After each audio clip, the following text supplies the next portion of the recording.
Hi, my name is Keith Cooper of Northlight Images, and in this video I'm going to address a question I was asked just the other day. How do you go about buying a used printer, a second-hand printer?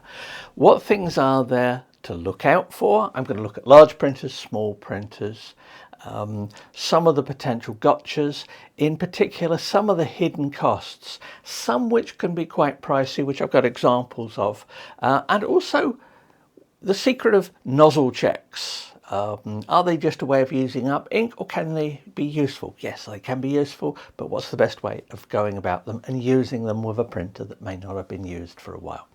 Because one of the things, you're buying a second-hand printer, you don't know how much it's been used, and it is very much like buying a second-hand car. Caveat emptor, buyer beware. The number of times I've had people over the last 15, 20 years even say to me, I've been offered a huge printer that's not been used much. It was bought for a project and then put away, and I'm getting it for a real good price. Should I go for it? Well, yeah, there are bargains out there, but there are complete and utter lemons as well. And the costs of actually getting it working and then keeping it working can be quite considerable. So first up, this printer that you're thinking about, does it work? If it doesn't work, well, obviously, much like somebody saying, I've got a car in a barn somewhere, do you want it to get it working and whatever? Things like that tend to have an awful lot of unexpected costs. So under repairing printers, let's say you've got a printer that you've been given or something like that that doesn't work.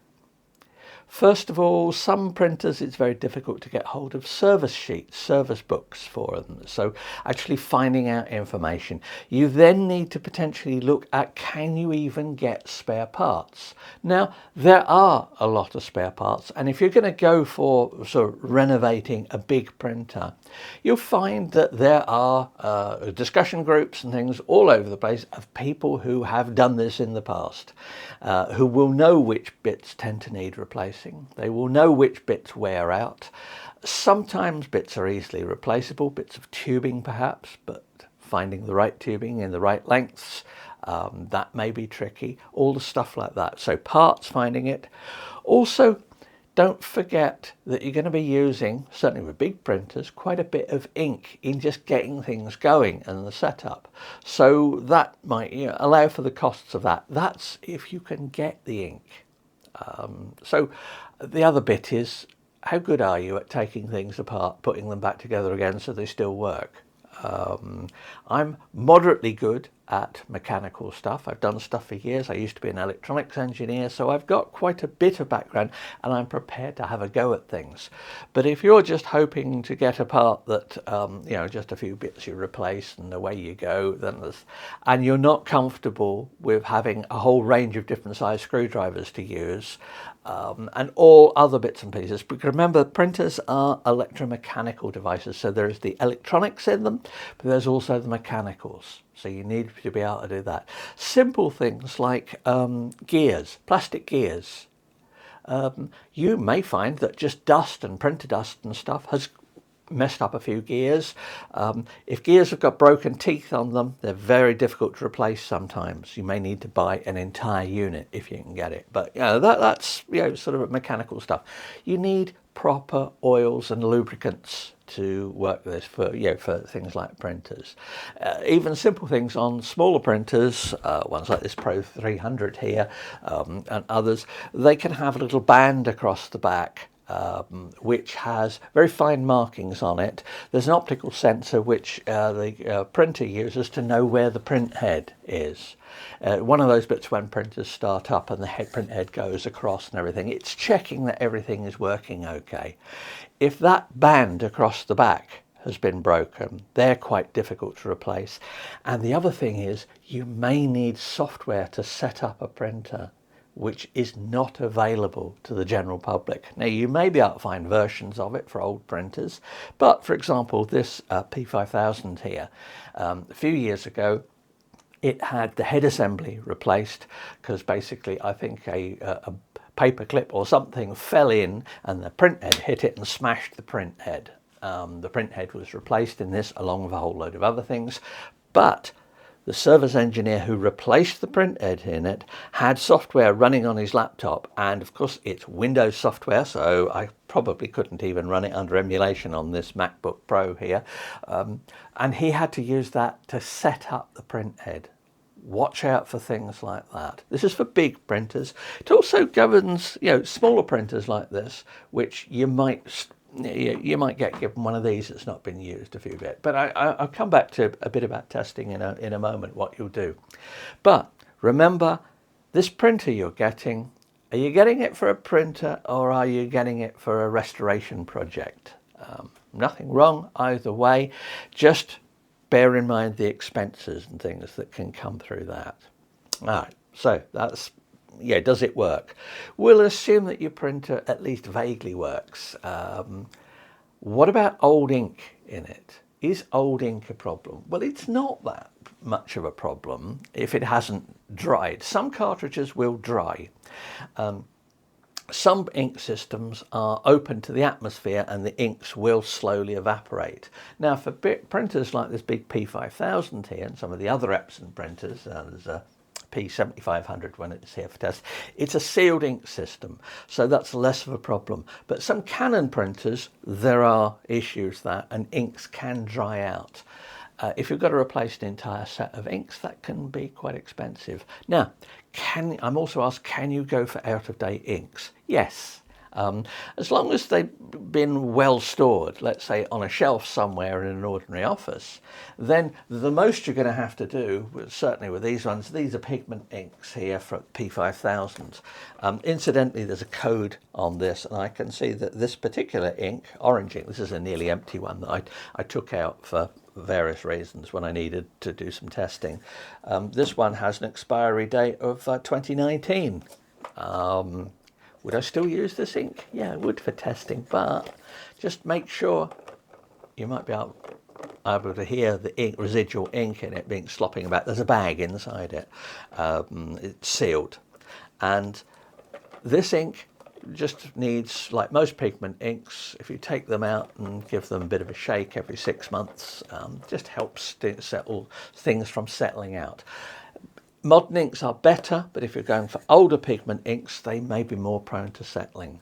But always remember, just because an ink, particularly if it's been sealed up in a pack, in a box, if you find an old cartridge like this, then be a bit more suspicious about it. But there's no air gets into it or anything like that. But that's, for one of those. Similarly, the Canon cartridges are sealed as well. The system in Canon printers, the bigger ones, has an ink agitation system anyway. You'll hear them occasionally just making noises as they shake the ink tanks. In fact, even these do it. All the Canon pigment ink printers do it. The Epson ones do it slightly differently because of the feed system. That's why I say, certainly for something like this, I'd take the inks out, the ink cartridges out when it's switched off, and just give them a shake for a bit every 6 months or a year or so, something like that. It just keeps the inks fresh for that. So old ink, yes, you can use it. In fact, I know that some people refill ink cartridges. They buy ink in larger carts like this. Now, this is an 80ml starter cart. That's one of the reasons why it's quite old on this one here. They buy carts like this, take the ink out of this and fill up ink cartridges and use it in other printers. It's fine. It's a perfectly good ink to use for that. So just take care with it. Obviously, if you find a pack of inks and they're all dated 2006 or something like that, treat them with suspicion. Unless, of course, they're new, sealed in the packs and whatever, they may be worth a go. But all of this stuff with old printers and things, you are chancing your arm a bit and see what works, what might not work. So, we're okay with ink. We've got a printer that works. What sort of testing should you do? Ideally, if you're buying a used printer, it'll be in a state where you can run off a test print. Now, the nozzle check, for example, on this, or on something like the ET8550, which is back up in Karen's office, why it's not sitting here at the moment. For something like that, it will actually give you a number of how many prints have been done. It's worth looking at that to get the nozzle check. You may not get a perfect nozzle check first time. And when you're doing the next test, the key to things like this in getting printers going, and this applies also if it wasn't working, is patience. Don't try and do everything all at once. Try the nozzle check. The nozzle check will give you an idea whether there's ink flowing. Don't do cleans. I'll come back to cleanings in a moment. But ideally, perhaps take a laptop with you with a USB cable. Dead easy way of connecting up. Connect the USB cable up to it. Have the software to install it, to have on your laptop to test the printer, ideally. This is the best situation where you can actually test it properly. Have a test image, take some paper with you or something like that, and just ask if you can just run off a test image. Doesn't need to be a big one, on a sheet of A4, A5 or something like that. A small test image will give you a good feel for how the printer is performing. It will also show you whether there are any ink marks and stuff. Take some plain paper with you as well. Take some slightly thicker plain paper as well. Run that through, look for marks, look for cleanliness inside the printer.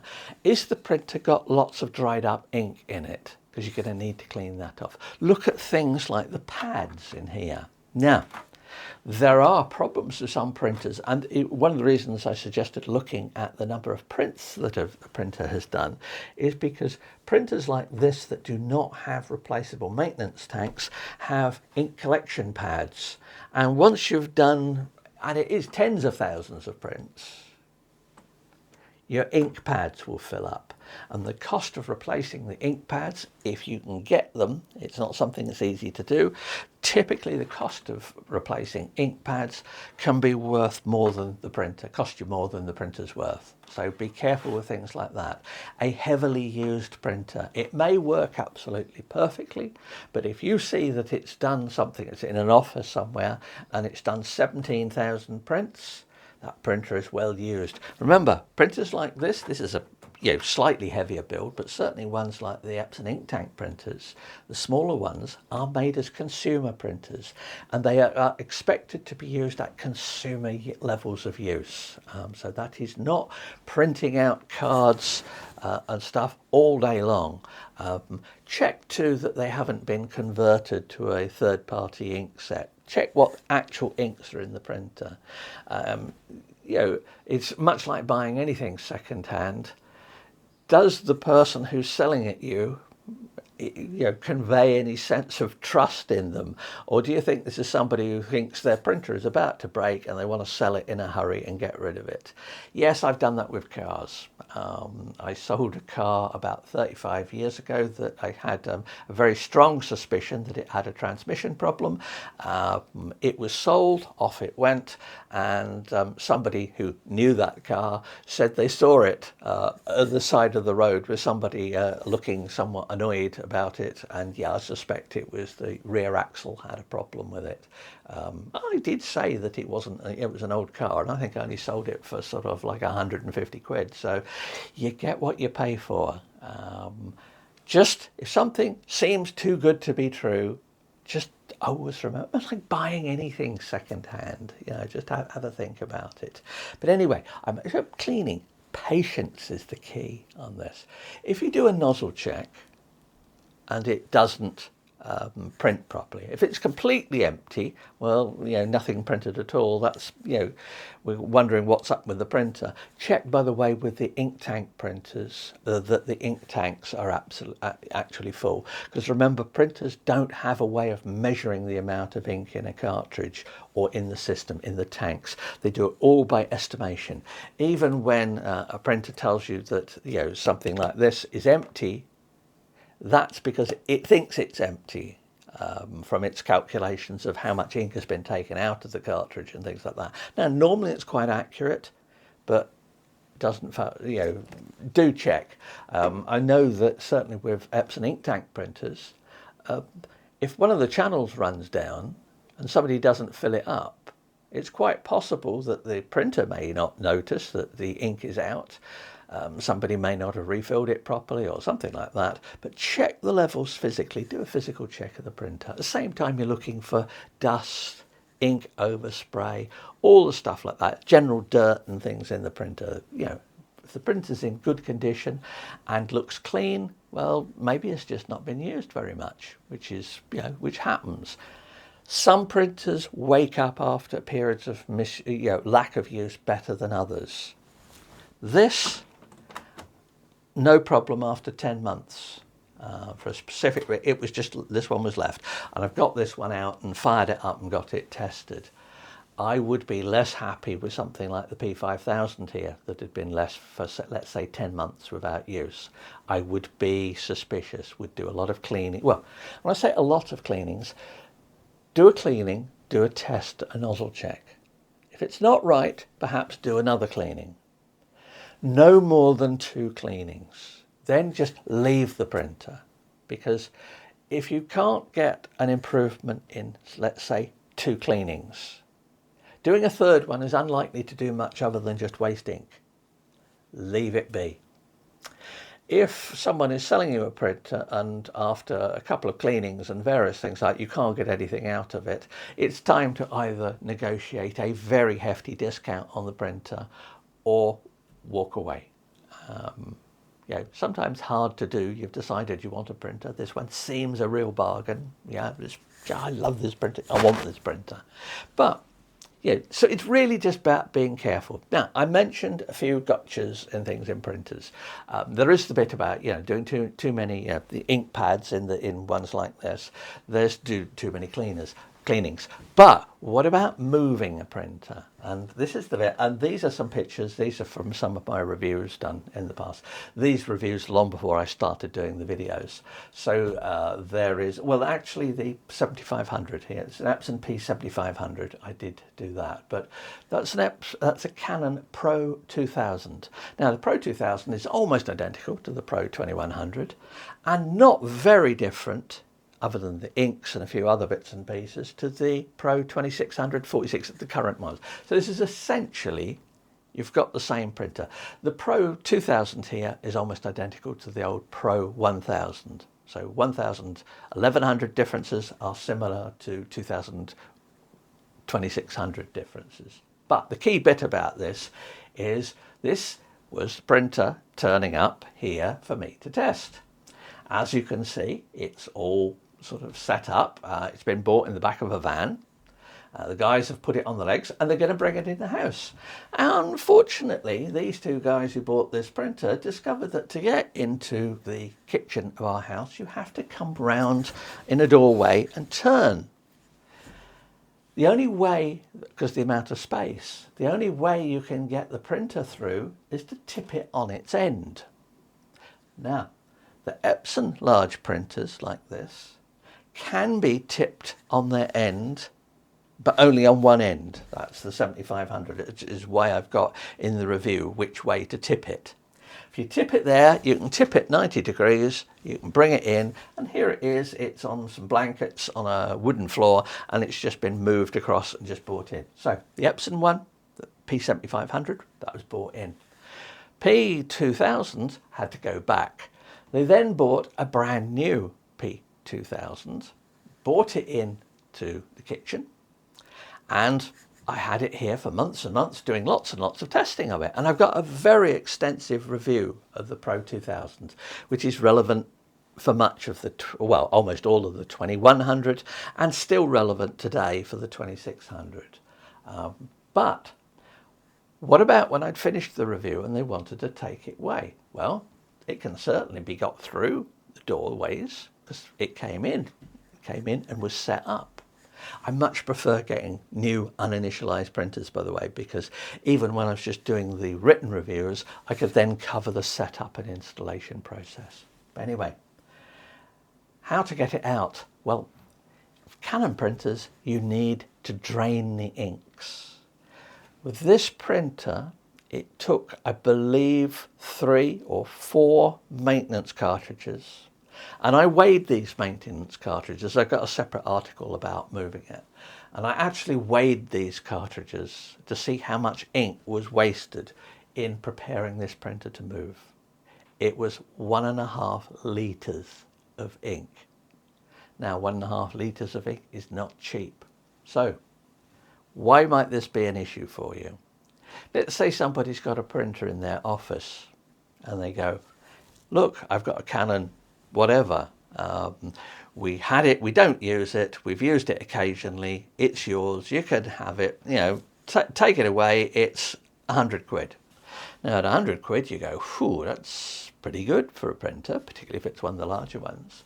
But then you realise that to get it out of the building, it's got to go down a stairwell, it's going to need tipping up.